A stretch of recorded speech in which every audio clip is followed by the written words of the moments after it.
عزیزانو من د الله رب العالمین نومونه اسماء الحسنا شروع کړي چې په هغه کې د یا الله فضیلت او د هغه د ورد ذکر وشو. دویم نمبر نوم هغه الرحمن دی، الرحمن. نو دا به موږ تاسو وایو یا رحمانو.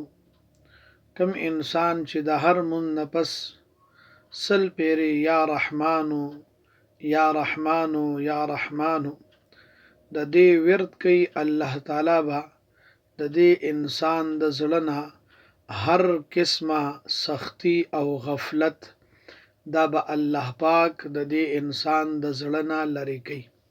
یا الله یا رحمانو، یا الله ځان له فضیلت او د یا رحمان ځان له فضیلت دی. نو ان شاء الله ټول مرګري به دا یادو هم یو ټکی او ورسره به چې کوم دنو فضیلت هم وایو.